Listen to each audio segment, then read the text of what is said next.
Oh, I can't even tell you how happy I am to see you. We haven't seen you, and I haven't had just the pleasure of being in a space with you, Audrey, for so long. So I just really want to express my gratitude to your opening today for us.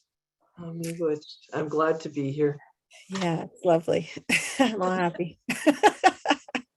So it is a good day. It's now my pleasure to introduce Alan Corbier. Alan Ojig Corbier, Benin Dodem, Raft Grouse Clan is Anishinaabe from Chiging First Nation on Manitoulin Island. He was educated on the reserve and then attended the University of Toronto for a Bachelor of Science. And then he entered York University and earned his Master of Environmental Studies. During his master's studies, he focused on Anishinaabe narrative and Anishinaabe language revitalization.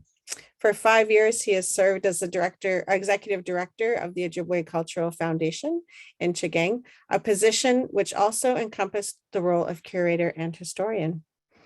He also served as the Anishinaabe Revitalization Program coordinator at Lakehead School in Chiging First Nation, where he and his co-workers developed a culturally relevant based second language program that focused on using Anishinaabe stories to teach language. He is now an assistant professor in the history department at York University. And so it is my pleasure to welcome Alan today. Welcome.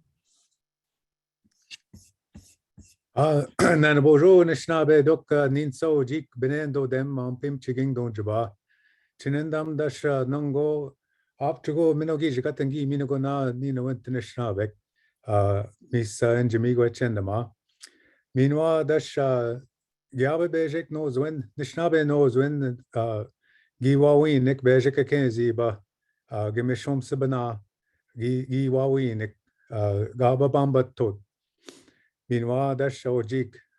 Nisha Anishinaabe knows when Bemeodonan Giego. I'm called in our language, I'm called Ojik, and that means a fisher. And my dodem is Binay, that's a rough grouse. And I carry a second name, Gababambatot. And that I asked one of our who I would call all of our grandfathers to give me a name one time. And that old man, he says to us, to me, you already got a name, Hallen. He could hardly speak English, so he'd call me Hallen. Anyway, he named me Gababambatot. And he told the story of that name, and there's a song that goes with that name. And that name actually is carried by other people as well. I met a friend of mine who was a fellow Shkabewis, and that's what he says to me jokingly. He says, "Oh, you're a Gababamba Toot as well, eh?" Anyway, my Anishinaabe name, I got 2 Anishinaabe names, and I'm happy that that Yolanda invited me to come and speak today. I thought I was going to speak to Lakehead students. So I wanted to, that's why I said, yeah, I would do it. I wanted to speak to people up there in Thunder Bay area and to show a lot of different work that I've done. So, gi baba and ba chakagunda Anishinaabe magic, minwa get kaik get sajik. I went around, I used to go and visit people, mostly in my area, but also in other areas. And sometimes people would let me record them and other times they wouldn't. But the other thing was I was just curious, so I often looked in books. And one of the things here today that I wanted to talk about is our language. And that's why I try to speak as much as I can. I try to speak as much as I can and use it. My parents spoke Ojibwe every day to each other when I was a kid, and my siblings and I never picked it up. They actually would turn to speak to us, and they spoke to us in English. But Jibwa Namajata Ngashiba, before my mother left, went home, I told her, speak to me, Nishnabem Toshin Goetta. Speak to me only in the language. And then now my dad, Gyabe Madze knows, and that's all he speaks to me. Well, I should say 90%, 95% he speaks to me. But that's who I started to make that connection, to reconnect. And so I want to tell you is that Anishinaabe Dok, that's why we say that, Anishinaabe Dok and Dinwan Magane Dok. We say, my fellow Anishinaabe, my relatives, that I want you to actually speak to your grandparents, your parents, whoever speaks Anishinaabe, that you try and use it every day and that you record them. I recorded my mom and I recorded my dad and I recorded my aunts and uncles, and then also other elders in our community to preserve that. And just in this last month in Chiging here, Mampim Chiging, Mampi Ushkunaganing, Gi Namaja, Wak Ginagiwe Wakunda, Anishinaabe Magic. We have a number of people in this community who were born as Anishinaabe people, and then for the first years of their life, that's all they knew. They only knew that Anishinaabe language, and they spoke that, and that was all that they spoke. But then, of course, they went to school and they picked up English. But now these people are going home, and they're not being replaced. So I just urge you all to use as much as you can every day, Our language isn't going to survive on its own. You have to use it, or we're going to lose it, as they say. And I tried to use different documents, and that's why this presentation is called Written Sources as well. I'm just so curious, I find. And I'm hoping you're able to see this slideshow. Just somebody give me a thumbs up there of the six Yeah, we can panelists see it. here. We can see it. Okay. So in our dialect, we say Ansokan, but out west in your dialect, you'd say Adazokan. And so I call this thing Adzokaning Zinigning. And it means in the legends and in the paper or in the books, Anishinaabe Perspectives. So I'm from the reserve Michigan, and I'll get to talk about that in a bit as well. But what we do here, Ngake the Bajma na.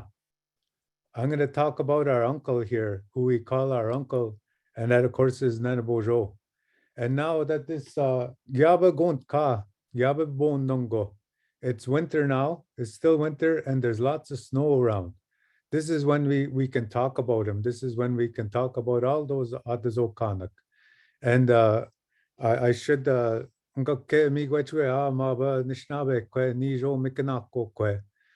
I wanted to thank this woman for singing and opening up this presentation in a good way. And then also that she also mentioned our spirits, our spiritual grandfathers, our teachers.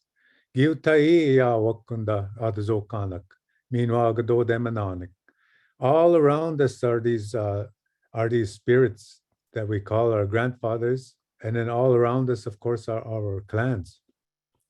So these are the ones that help us and that will inspire us. And I used to like I've met him a couple of times, but I can't say I knew him personally, is the late Basil Johnson. I'd hear him talk, but I liked how he called these Adzokanak, the muses. That's what he called them. And that they would inspire the storyteller to come and tell that story. So that's what I look at that as well.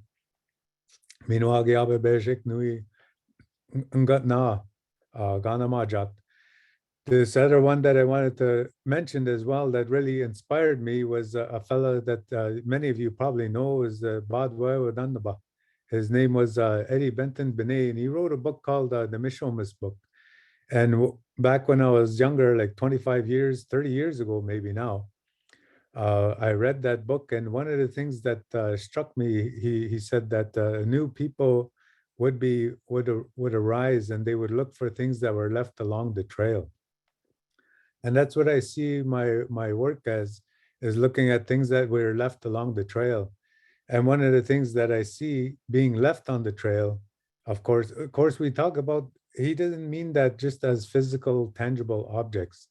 He meant the songs, and that Nijo Mikanako Kwe picked up a song, and that's the thing that he's talking about as well. And me, the other thing I'm talking about is Anishinaabe Mwana, our language, that we pick that up as well and use it. Meanwhile, our stories. That's what I want to also pick up as well. And these are the ones that have those, they would say, Kinomadwanan and the Gok, that within those are those teachings, that the teachings are in there. So one of the things I see happening, and we'll talk about this as we go along, is some of these, I heard years ago, I went to a conference, and this Lenore KitchenTobias was speaking there. Niashinagaming Jiba Maba Nishnabe Kwe Lenore KitchenTobias. Gineta Jibige. She's a writer and a poet, but also a storyteller. Nata Dezokeo Nishnabe Kwe. She's from Cape Croker Reserve, but what she had said at that time that I really liked about her talking about these stories as well is that it's really the time to talk about them in the winter is so that you're listening, whereas in the summertime there's bugs around and they're biting you and you're distracted. So like nowadays, what the winter time is calm, it's quiet, it's cold, everyone's stuck in one room.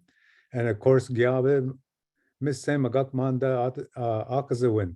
And of course, now this sickness is still around, but we're all supposed to be in our own respective bubbles. Anyway, now what I see, and even I'm guilty of this, but what I see are the new bugs, the new mosquitoes, Gimek, that for listening is our phones. So even when we're on Zoom, some of you are probably on your phone, checking your messages and updating your FB or your Instagram or whatever. But the thing that she used to talk about was that the winter time was the time when you told these stories because there was supposedly less distractions. Anyway, we have this, I wanted to just talk about this, how Eddie Benton Binay talked about picking up stuff along the trail. So myself, like I said, my parents spoke Ojibwe every day, but I didn't actually hear them tell legends. They never told me any stories like this. And we heard of the Nanabush, of course, when we were kids, and it was because of Daphne Ojik, the late Daphne Ojik, the late great artist. She made those books, those Nanabush storybooks. And this is also another thing that Lenore KitchenTobias talked about. Is she was telling a story of Nanabush and the ducks, and she said all the anthropologists and others cleaned these stories up. She says in the story, Nanabush burns his ass. So, and then as a punishment to, some of you may have known this story, but in this version, he burns his ass. And she says, but in what the anthropologists, when they clean it up, they end up saying he burnt his thigh. So they want to censor these stories. And Bijin Akta Shingi Gishmina Don Bejeka Maznegan, Patricia Ningwas Gajetot. I recently bought a book by Patricia Ningwas, and I recommend you buy this book. Buy anything by Patricia Ningwas. She's a Anishinaabe language teacher, and Optrigo Nata Anishinaabe Bige. Meanwhile, Nata Adazoke. She's a good storyteller, and she's a good writer in our language, and she's an excellent teacher. Anyway, the book she has written is her mother's stories, and it's called Ginata Adazoke. But what she mentions in there is, she says these stories were told to us as children, she says, and there was no need to censor them. And one of the stories in there is called Chupajogan. And so it's a lot of these stories now in the modern sensibility are kind of contrary, and we won't be telling these kind of stories to kids. But she says that when she was growing up in Lac Seul, that she heard them unfiltered kind of thing. And that's how we used to do it. And so when I've done this presentation before, one person ended up, there's a part of this story where, of course, Nenabozhoo isn't always wise. Gaego Penegi Nabuakasio Nenabozhoo. Nanabush wasn't always wise. And Gaego Wika Gigije Wadzasio Nanabush. And he wasn't always kind. But people now seem to be just emphasizing when he was wise and when he was kind. But he was often foolish and he was often bad, but he went to learn from his mistakes. So I want to just preface this, and it's almost a bit of a disclaimer now, because when I did the storytelling before, people were saying they didn't like that. And I just want to tell the parts of these stories. I can tell the whole thing, but the way this format is, I don't tell it like that. Anyway, this book that I found years ago was Ojibwe texts, and this was collected by a Fox Indian, and he was a linguist who trained under anthropologist Franz Boas, but his name was William Jones. And he went to visit some Anishinaabe, and he collected stories in Anishinaabe, and he wrote in this style here.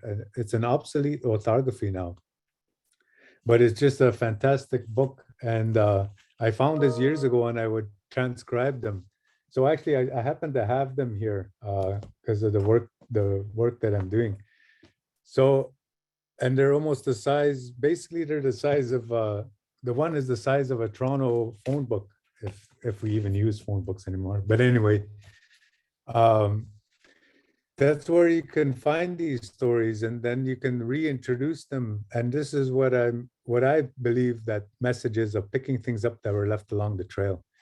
And now we have to do what I did was what they call transliterating. You take an old orthography and you write it in the modern double vowel orthography. So that's what I did.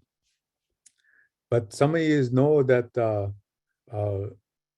Mabadash Nanabozhoo, this Nanabush, he was an orphan, and he was raised by his grandmother. This Nanabozhoo was raised by his grandmother. So he kept pestering her and asking her, what happened to, where's my mom? Where's my father?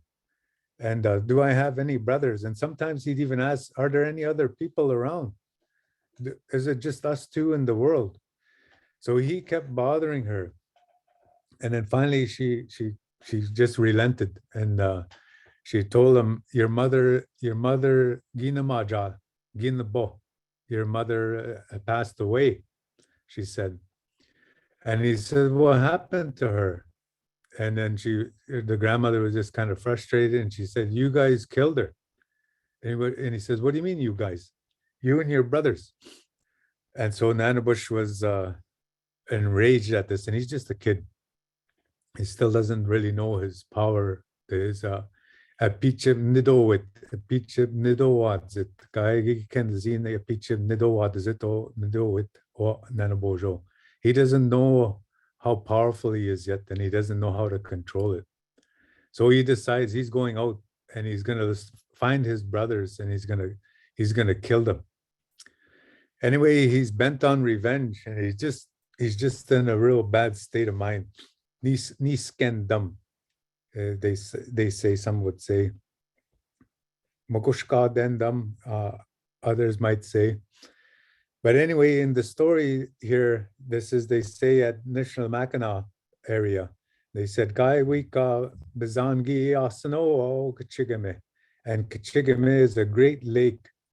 And that means here, what I just read was the lake wasn't still. It was roiling. Wabus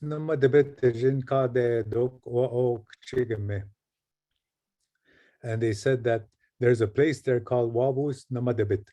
And right at the St. Ignace, if you go into the stateside, once the border opens a bit more and you feel like going gambling, you can go to a Kuwaitan casino, the St. Ignace location. And then if you take off, go out the back door there and you head towards Lake Michigan, the Straits of Mackinac, apparently that's where this Wabuzo Namadabit is. And that's where Nanabush sat down to contemplate and to think. And they said, Mangashka Chigame, that the waves were really high and really big. And this was a metaphor for how his state of mind was and his state of being was. This is actually a place on Manitoulin Island. I was told this by Linda Miguas, who's my buddies.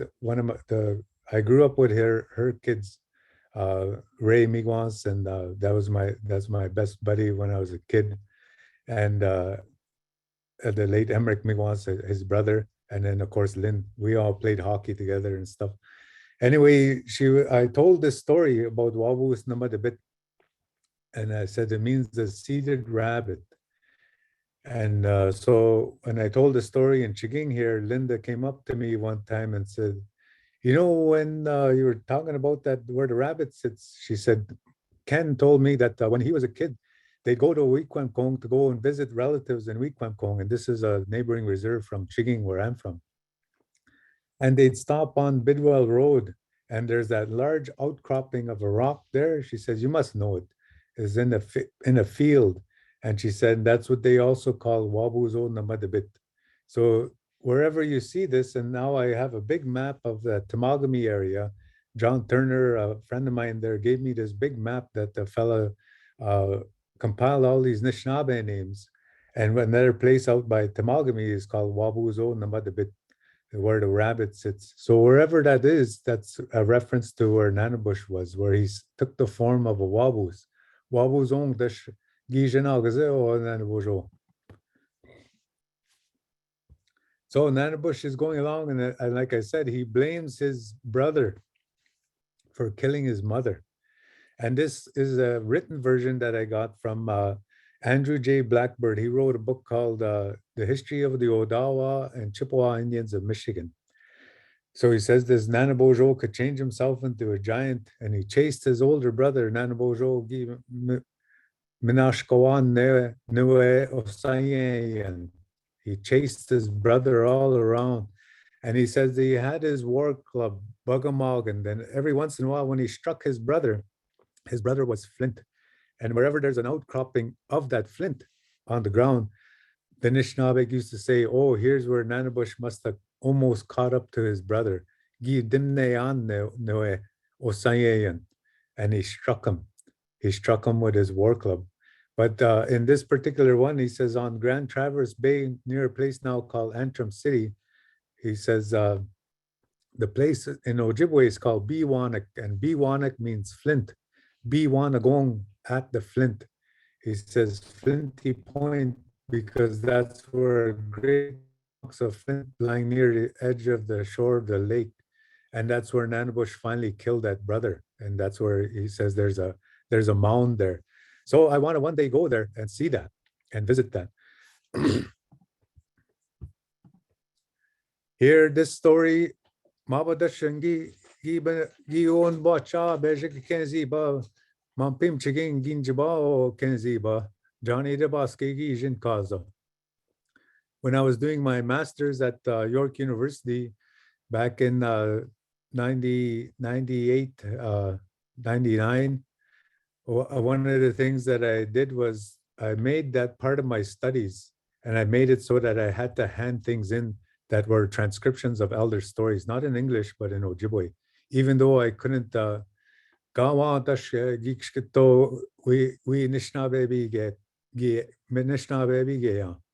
was barely able to write in Ojibwe at that point, but I recorded the story. And the old man, Johnny Debaski from Chiging here, told me this story. And I asked him, I just said, I want to learn stories of Chiging. And he says, oh, are you going to school? And I says, yeah. And the other part of this story that I usually like to tell is he opened the door and he welcomed me right in. And sometimes when you go around in your community, maybe you're not going to be welcomed by people. I asked a number of different elders and at that time to share stories with me. And one of them said to me, well, how much are you going to give me?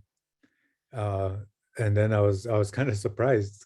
And I says, oh, I could give you $50, I guess. I'll go to the bank tonight and tomorrow, and I'll get $50. Then she says, well, call me tomorrow and I'll see. So anyway, I called her the next day and she said, no, I don't want to do it. I says, okay, then. So I had the $50. I said, but okay. So she didn't want to get recorded.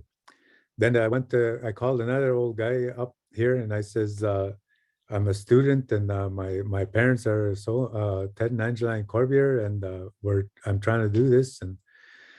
And he says, oh, I'm sick. No, not tonight. And then he says, I'm sick. I says, okay, then. So I didn't have any interviews. I came up from Toronto. I thought I had interviews lined up. Anyway, then I go to the hockey game that night at the arena, and there he is sitting watching the game. So people will tell you, no, the point is you gotta find people who are gonna work with you, and you gotta be persistent to get these. So Johnny DeBosque was kind enough to let me in and let me record him, and he saw the importance of that. Anyway, he says, I says, Anishinaabe Chiging. What does Chiging mean? I said to him. And the first time I went to see him was in July of that year. And he says, Jajago, Gi Debajame Gaza, Maba Nanabozhoo. They used to talk about this Nanabush. And I got scared because I was thinking, you're not supposed to tell these stories in the summer, I heard. So I turned off my tape recorder. And then he told the story. And then, so I put the recording back on after, and we talked about other stories. Anyway, then I went back to visit him and I started talking away again, asking him, but this time it was in March. And then I asked again, Anishinaabe Michigu. And then, no, I didn't ask him. He brought it up. And so he ended up telling me this story 3 times. And then finally I was like, okay, he told it twice in the summer and once in the winter. And so I finally was like, okay, he wants this to be recorded. He wants people to know this. And then there's a non-native town neighboring Chiging here on Manitoulin Island, and it's called Mindamoya. That's an anglicized version of Mindimwe, old lady. And in our version here, Nanabush was down south, the way Johnny DeBosque tells this story. Nanabush was down south teasing the Nottowek, the Haudenosaunee people, who was teaching them and teasing them. And he says he was down by Lake Erie way, and he was teasing them. And then finally they wanted to lay a beating on him so bad. And Nanabush was just having great fun provoking them. And then so he ran all the way up what we now call the Bruce Peninsula. And his grandmother, Ginje Babi Chigeo de Tubmori, his grandmother was waiting for him at Tubmori. So they had a canoe there. And so Nanabush Gibo Ji Maning, he jumped in the boat, the canoe, and they started paddling across. Anyway, they thought they lost the Nottowek, but they quickly made a elm bark canoe, and then they followed him. And they knew where he was going, so he landed here at what we now call Chajwing, but in English, the Jagnash call it Providence Bay. And then that's where Nanabush got boarded. Nanabush and his grandmother, they landed on the shores there. And then that's when Johnny says, Nanabozhoo give mo man okumis-san. He put his grandma on his back and he started running with her on his back. And he starts running with her, and he's running and running. And then he hears those Nottowek, and he hears they're getting closer, and Nanabozhoo's, and the way Johnny says it, that as he's running along, the weight of carrying his grandmother, his knees are getting weak and his knees start knocking. And then his legs are getting all scratched up and bloody from all the different brush that he's running against. So he comes along this lake, he's running along the shore of this lake. And then that's when he decides, he says, Gi nan no okumisan, kabibska bi, I will come back. And she looks at him wondering what he's saying, talking about. Then he grabs her here and by her lower back, and then he swings her around and around. And then he throws her. Johnny says, he threw her way up in the air and then he threw her right in the water. And this is now called the Jaganashak Gijin Kadana Amandaminis Treasure Island. Nishnabek Makaing Dimwe Minis. This is Old Lady Island. This is Nanabush's grandmother, the way Johnny told it. Here you see this is the south, and that's her head. Here's her shoulder, if you can see my cursor. And then here's her diash, her rump. It's up in the air, and then all the way down here is her leg pointing north. So here, this is a different view, and we're looking at her rump here. So that's what we say. Dimwe Minis is Old Lady Island, and that's Nenabozhoo Okomis-san, Nanabush's grandmother. Then he says, Nanabush gi meji jibap to mampip Chiging. Johnny said that Nanabush ran right through Chiging here. And he says, Gega dashgi dimnean, dimneagon. He's almost going to be caught by those Nodawik. And he decides, okay, I'm going to make a stand. I'm going to fight them. Then he takes that, he says, Ode nekeing jagnashi nekade cup and saucer. Says Nanabush bigijwe banan the way chigo one. So what Johnny says is, at what is now called the cup and saucer in English, he says Nanabush dropped his chigo one. And then Johnny admitted at that time, he says, Gai we ne sustazin, gai go moshkin gikenzin noe chigo one. Nishnabek gina kazan pi doenjigeng. He says, but the Anishinaabe used that when they went hunting. I don't really understand it. I don't really know what that is. He says, maybe it's the arrowheads. So here's where I had to actually do research, and I looked in old dictionaries what that word is. But this is what they call a cup and saucer, what the Jaganashak call a cup and saucer. And at the side there, that's what they call a harpoon head, but we call it a spearhead. Anyway, when I was looking around at different dictionaries, and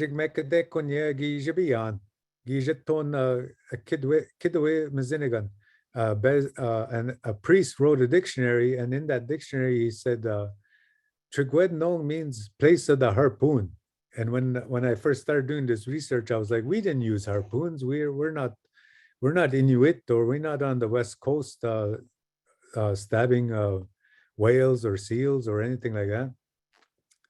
Anyway, as I found more of these, I see that this is actually an ancient tool that is dispersed pretty much all over North America. It is a harpoon head. Technically, that's what it's called, a harpoon, because that spearhead dislodges, and you see that hole there. It actually is a toggle. And once you spear either mick,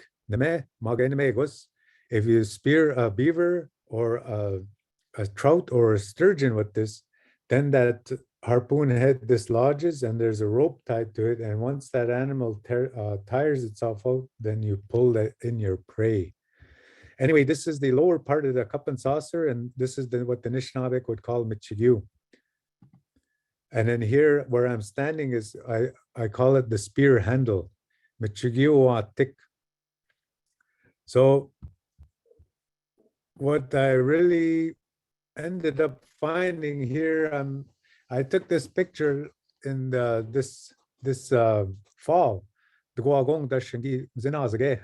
had my camera, and I was like, oh, there it is. I was told by my buddy Sam DeBosque, we were out setting a net, and we went for a ride on the boat, Gi Mishkame, and he says, they told me, he says that this was a landmark that all the people would use. They'd see this where it looks like a step here.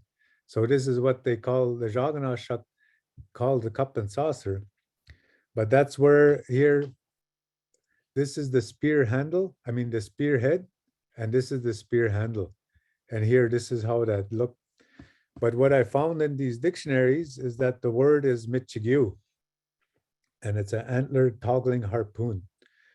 And then I found in those stories that I referred to either earlier, this Ojibwe text by written collected by William Jones, that they referred to that Michigu, and they call it the spine of a pickerel fin. The spear in the shape of a spine of a pickerel fin is how he translated it.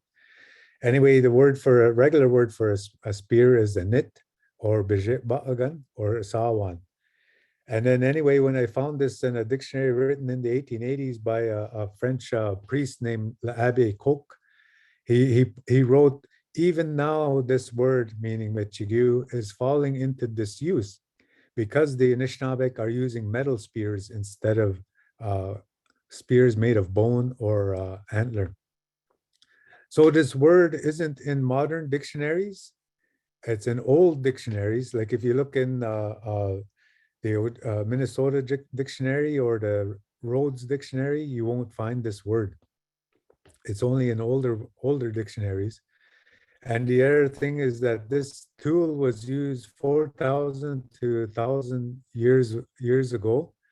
And I found when I was at the Royal Ontario Museum, I found that they used this all over the place. And I asked them if they had any of these, and they sent me a great big one, and it was from the Yukon. And I was like, oh, I thought these were just around here. Then that's when I know that when this tool was used, is an ancient tool that was used all over North America. So the main point that I want to tell you is that it is in this is a demonstrable way that we see that our stories tie us to our long-standing occupation, and as well it gives voice to this, or demonstration, an example, an exemplar of what people always say since time immemorial. That's what this is. Our occupation here is demonstrated since time immemorial, but it's the story that carried that word, and it's the land that has that story that actually informs us of our history. So that's why place names are important. It isn't just the place, but it actually what happened at that place. And then when you actually understand the place name fully, and then you actually understand the story that goes with it, and then maybe there's a song that goes with it, then you'll start to understand a bit more about our tenure here. I want to just take a time here, a little tangent, as I am wont to do. But when I went out, I was invited to go out to Victoria, BC, and I went and talked. It was a language revitalization meeting that was hosted. I think it was hosted by AFN.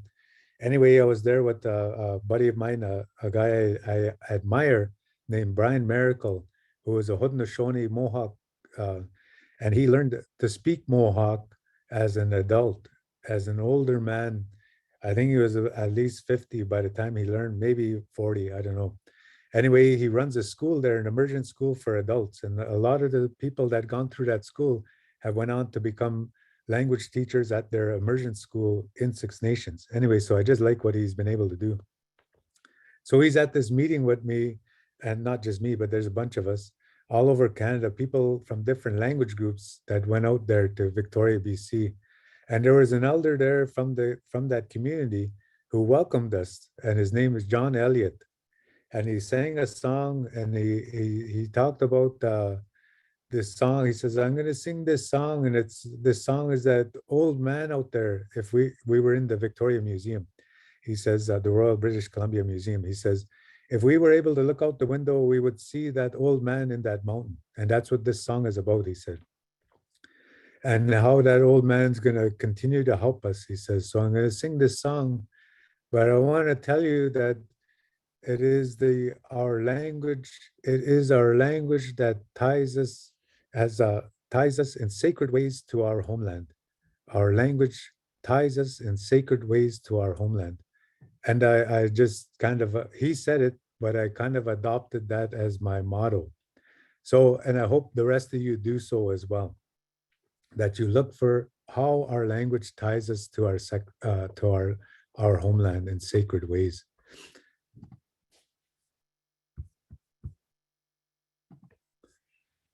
So that's what Nanabush used, and that's where, according to Johnny, that's where he dropped that.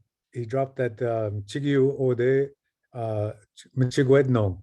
What I forgot to say is Michigu is the spear, but the way our language works is like Latin. You use morphemes, which are word parts that carry meanings. You put together what they call an initial morpheme with a medial morpheme and a final morpheme. And then that's how you end up making more exact descriptions of processes, but also of objects or items. So many of you, the example I often use is when I say there's a subterranean passageway, and you automatically know that sub means below and terra means earth. And that's how Latin works. And then I also say, well, I could have used a telescope to get this picture. And you know that tele means over long distances, and scope means of a lens. Whereas if we were underwater in a submarine, and again, sub is below and marine is water, we know that we're below water. If we were in a submarine, then I would use a periscope instead of a telescope. And then if the doctor was in the submarine, he'd use a stethoscope. So you all know that you're just changing the first part of the word, adding another part of a different word. That's how Ojibwe works as well. So we use Michigu, and you put adin. And adin refers to a ridge or a bluff or a hill. So Michigwadin means the bluff in the shape of the spearhead. Michigwadnong means the place of the bluff in the shape of the spearhead. And I often tell people that Spadina in Toronto, when I first moved there, I thought that was an Italian word, but it's actually a Spadina. And if you go up, take the Spadina bus, if you remember that old song by the Shuffle Demons, Spadina bus, you take that all the way up north to its extreme end, you'll get to Casaloma, and then you'll see that that's where that bluff is, and that's what it refers to, Ishpadana. Ishpa is high, and Adin is the ridge or bluff, Ishpadana. So that's it, Michigwadnong means. And Michiging means the place at the spear, and that's this bay here, the whole bay is Michiging. Well, I'm taking longer than I thought. Anyway, this story again is told by John Benesse, who was called Galgage Benesse from Fort William. And the reason I wanted to bring that up is because this is, I thought I was going to be talking to people at Lakehead University, the students there. And at Fort William, we would say for that river there. And here he says, there's 2 houses of the beavers, and it's Isle Manong, meanwhile Mishipokodo Minising, and that's Isle Manong and Mishipokotan Island. So Nanabush went up, he was told by the Anishinaabe, there's a giant beaver that's menacing the people. And this giant beaver, he made a giant dam, Gabaka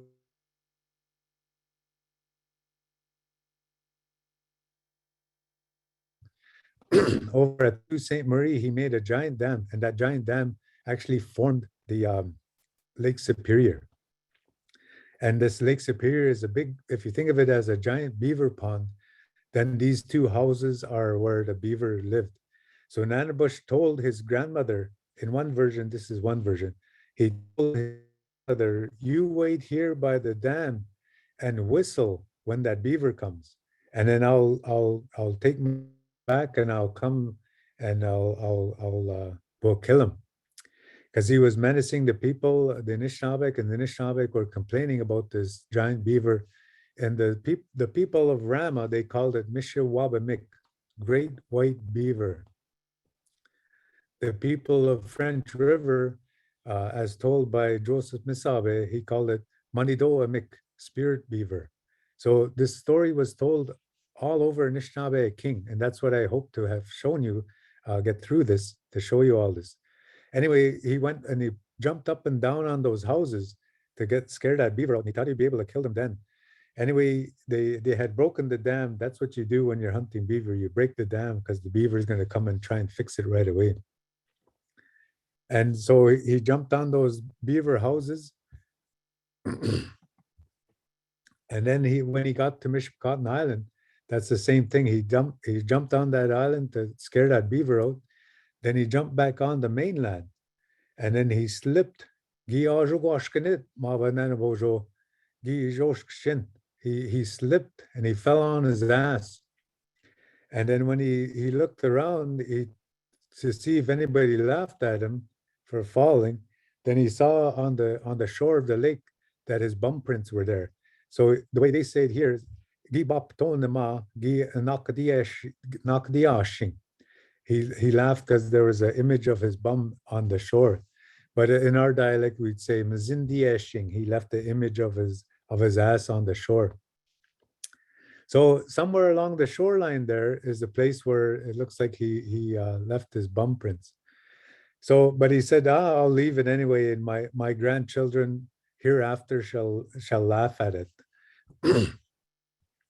So again, as he was there waiting, then he saw an otter. And then he thought that he followed that otter and he stabbed him. And then here's the important part for people of Chiging. If you follow this at the bottom, and then that's when he followed him. He followed that otter. Ogi bejibawan yo Michigu and Nit. And he stabbed him with that Michigu and Nit. And that's that spearhead that I'm talking about. We snaggy, and Nanabush wanted to eat. And the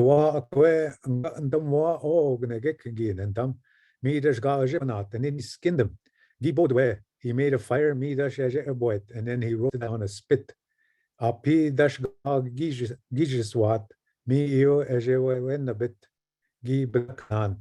he stood him on a spit, and then he cut off the otter's ear. And there's a place up here called Otter Islands, but also Otter Head. So I looked on Google Maps and I found it. I was surprised that it was there. But footnote that William Jones put in this story to John Benesse,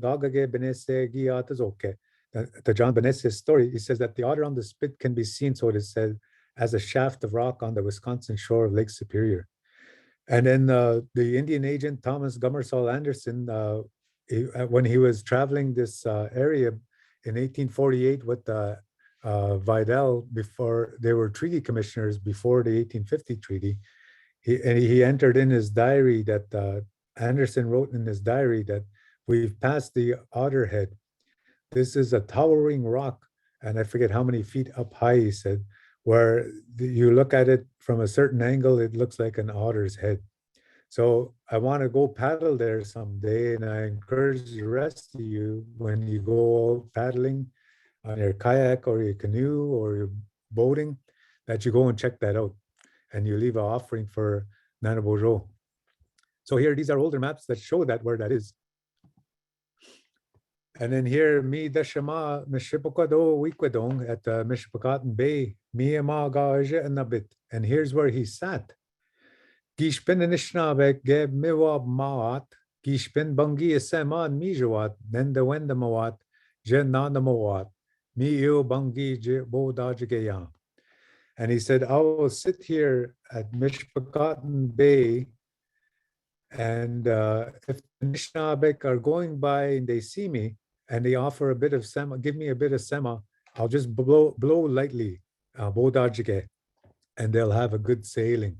So he sits there at this place. Of course, the Jaganash, apene Jaganash dashgi gweknakadan. The Jaganash always change the name. Miwe gakadat kenziba Johnny Devaske. That's what Johnny said. The Jaganash always changes the name. Pane gweknakadan Jaganash. The Jaganash always changes the name. So here they call it Devil's Chair.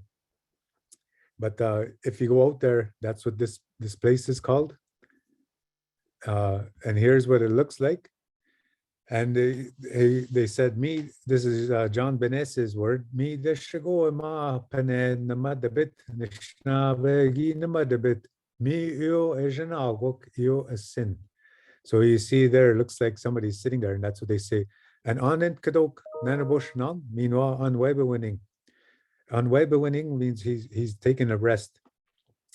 And then Nanabush nang, that means Nanabush's home or Nanabush's place. So here, this is the part of the story that people don't like, or that I guess I should issue a warning. Last time I told this, I didn't really do so. But like I said before, Kai wika Nanabozhoo gi gije wadzesi. Meanwhile, Nangadinong Nanabozhoo gi badze. Sometimes Nanabush was foolish, and sometimes he wasn't very kind. So here, that grandma was whistling away there. She saw that beaver coming. So she started whistling away, and Nanabush finally heard it. So he started coming. Meanwhile, that big dam that was there, that they broke a hole in it, but that Mishewabamik Mage Manidoamik came. And when he came, he just busted through that because he knew that Nanabush wanted to kill him. So he busted through the rest of that dam, and then he swam all the way down what is now called the St. Mary's River. And he went all along the North Channel, and all that debris from that dam are the small islands. That's what the Anishinaabe say. All those little islands there, that's from the dam that that giant beaver made. And the giant beaver fled. And so Nanabush wasn't able to capture him. And so by the time he got here to what is called Gros Cap in French, or now we pronounce it in English, Gros Cap, Nanabush was really angry. Nishkat zit o Nanabozhoo miu gaje nawanuata okamisan. Mizwe dashgi miskui wab ka il with you. O makki wab kong da ishnakade gi kedo o Nanabozhoo. So Nanabush then struck his grandmother really hard. He hit her really hard. And when he hit her, all that blood hit that rock, and it turned that rock all red. And that's what it says there. Gi miskui wap ka il with you. That rock turned all red. And if you go there, that rock is red there. And then Nanabush said, Makaki wap kong da jinkade. This place will be called Old Toad. Well, it's literally called Frog Rock, but they call it Old Toad Mountain. And that's supposed to be Nanabush's, where he struck his grandmother. So of course now it's not a nice story to tell, and I feel more heightened now to kind of soften that part of the story, but that's part of the story, how it was told. And there was I found another reference to this in the Bell papers. Robert Bell was a surveyor, and he was interested in legends. And so he got people, when he was doing the Geological Survey of Canada, he met with different Anishinaabe, and he asked them to write the stories and to send them in when he left, because he would meet and he would write them down. But then he told any of them, send them in and I'll send you money. So this lady named Agnes Cutler wrote in one of the stories, and it was called The Origin of the Sioux Rapids. And it was about the giant beaver, and then also how that dam was made. And then she ended up saying that Gros Cap is Makki Wap Kong, where Nanabush, but in her version, it's Nanabush's wife instead of his grandmother. Anyway, so Manidoa Mick hurried east through the North Channel and turned up the French River. So he went all the way along here, and Nanabush was pursuing him. And then he went up the French River over here. And then here, this is where Michigu is, and this is where Michigu is, where he left his giant spearhead. And as he went along here, there's a place called Beaver Stone. And I haven't found the reference yet of what, but I suspect it has to do with this story as well. Anyway, Joe Masabe also was met Mabadash Nishnabe, Joe Masabe, Kin Kwashkwano o Robert Bell on Jaganashtan. He met that Robert Bell, and Robert Bell wrote down his story, and Joe Masabe wrote that he says he told the story of Nanabush hunting the giant beaver. And he says this was Joe Masabe who said he drew that bluff that I showed you of Michigu, and he was the one that pointed out that the lower part is the spearhead and the top part is the spear handle. And he says that, and this is a bit different than Johnny's version, but he said that Nanabush left his spearhead there when he was hunting the giant beaver instead of being pursued by the Nautawag. Anyway, these are all, the point of this presentation is bringing together all of these varied sources. And that's the thing with our oral tradition. There isn't just one source. And that is the beauty of it, is because many of you know, you got to hear these stories told over and over. And at different points in your life, it's going to have different meaning. And it's going to have different meaning to you, and it's going to have different teachings for you at that time in your life. And hopefully you'll find something in there that'll help you. Anyway, so as this Manido Amik was Gigijibwe Maba Manido Amik, he was fleeing. And then at several places along the stream, especially what you call Recollet Falls, he tore up the rocks, and you may still see them scattered about in great heaps. This was caused by the back action of his feet as he scuttled along on because there was not enough water for him. So this is a picture of Recollet Falls, and they call it Recollet Falls. Apparently, Recollet priests were killed there. But it's along the Magnetawan River, the French River, sorry. But when you're going to Magnetawan, and you see that turnoff to the French River Visiting Center, and then you go to that French River Visiting Center, you will then, you can walk down to this and you can see it, and that's where Manido left his mark. So again, Gigan Manda Maznagan, Andrew J. Blackbird, and I read this years ago, and I was always struck by this, and I wanted to find this. And he says, there's an impression of a human foot on a very smooth rock somewhere along the Ottawa River. And he says, and beside it is a round hole about as large and deep as a common brass kettle. And he says, whenever the Anishinaabe go by there, they say it's Nenabozhoo's track and Nenabozhoo's kettle where he dropped it when chasing his brother. So the Anishinaabe would, they would put sema there, and they would ask for a good trip and journey to Monyang, what we call Montreal in our language, Monyang. So I never knew where this was, and I was like, give us a bit more detail here. The Ottawa River is long and it's far, and there's two sides of it, and I was like, where would this be? Anyway, I went for I was invited to do a talk at Gatineau, Quebec, at the casino. Anyway, this fella, Simon Brascape, Maba Anishinaabe, Kitagan Zibe Njaba, Maba Anishinaabe. This guy, he spoke at that time as well. But he went and when he talked, at that time, Gi Moshkam Ode Hull. At that time, I think it was 2017, there was a flood, and that area got flooded except the casino, but just in the greater area of that flood. So when this Simon Brascope got up to talk, he talked about how the great flood when Nanabush remade the world, recreated the world after that Ojash Gogi na din kins, when that Ojash dove down to get a bit of that earth.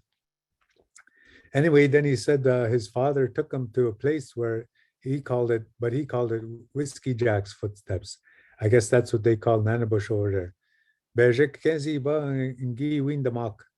Glus cap Nanabozhoo Wisaki Jack na pe. Mio bejagot. That all these people that are called Glus cap, Wisaki Jack, Nanabozhoo, Wenabozhoo, and Nape, these are all the same guy. This is Nanabush. And he was called by different people by different names. And then that old man who told me this, he says, but Nanabush came to visit the Ojibwe 2 times. So anyway, so when he's doing this talk, Simon Brascope said at the Isle Calumet on the southeast corner of that is where his footstep is. So I got all excited. I approached Simon Zemo, we'd say, at the coffee table afterward, and I says, "Oh, I've been looking for that for years. Where is that?" He didn't actually mention the location when he was telling his story, but he told me at the coffee table at the conference. He says, "Oh, my dad and I went there, and he says we offered tobacco and stuff, but we had a hard time. I don't know what we did wrong," he says. So you got to be careful too going there, but I encourage you all to go there, but you make your proper offerings. So lastly, I'll quit here after this, I think. No, I won't. Anyway, Joe Masabe says that the Manitoulin Mick went all the way down the French River, all the way to the Odawa River. And he says he passed through Lake Nipissing and down the Odawa Zibe to the Big Island where it joins the Great River of the Nottoway, meaning the St. Lawrence. Here he stopped and was turned to stone like his wife, forming a large hill, meaning Montreal Mountain. So this whole story I just wanted to show you spans from Almanong, Minitiguaya, and Onenkato, Minitiguaya, Minitiguaya by Almanong, all the way out to Monyang, to Montreal, Anishinaabe Ekwak, the whole expanse. And then, of course, I could actually extend this to Lake Winnipeg. There's another part of the story where Nanabush, that why it's called dirty water, because of Nanabush as well. Anyway, so here's the map. I'm currently making putting this on online with Wawindamalgewin, Robinson Huron Treaty people. Specifically, I'm working with Nikki Rekale of Wawindamalge when we did a test run of this, and we started mapping this out. I've long wanted to map this all out and put it with pictures, and so she's helping me out to do that and to put all these sources together. So people do these homages and these pilgrimages to Jerusalem, or there's one in Spain as well that people do. And what I want to do, what I hope happens, I see a lot of young people doing these canoe trips, and it's great. But what I hope they do is they actually start to visit these places, Baba Dash Nenabozhoo Gi Nameto, where Nanabush left his mark. I hope that they familiarize themselves with that and that they learn that story and that they see Nanabush Kinamizawe Gi Bomse Maba Nenabozhoo, that Nanabush walked all over what we now call Michigan, but all over the land. That's what they say. And he named everything. And so wherever he left his mark, he deliberately left his mark so that he would be remembered, not only for all the good things he did, but also the bad things so that we don't do those bad things. That's what the elders say. He did everything so that we don't have to do it.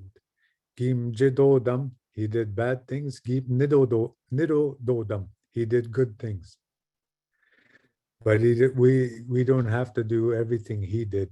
We have to just learn from him. Anyway, that's what this whole, and it's coming soon that this thing, and you'll just have to look at that Wawindamalge Robinson Huron Treaty website, and she put it in a GIS format. Nikki Rekale did. So it's, I was pretty excited because I've been wanting to do this for years, and I actually don't have the skills. She's a GIS technician and geographic information system. I wanted to show you that there's other versions, and this is, you go to Beek Tagong Language Project. If you just Google that, then you'll find that they recorded the Canadian Museum recorded people. And this is Louis Goodchild from Beek Tagong. And he ended up, I hope this works, he ends up telling this story of Nanabush hunting the beaver. Ingo ding, Ashiwebak, Nenabozhoo, Ki no Damikwe, 오위 지게 마가는 오기위 도가곤 기치사 기치사. So I hope you were able to hear that. But if not, go to Big Tagong language project. And then here you can tell he's reading what he wrote. He was able to write out his story. And so he wrote that. And you can check that out. It's a Ojibwe version of Nanabush hunting the beaver. 인고딩 And that's where I'll stop. Miigwech kinawaya gi bijayek, gi bibizindoyek. Thank you all for coming and for listening.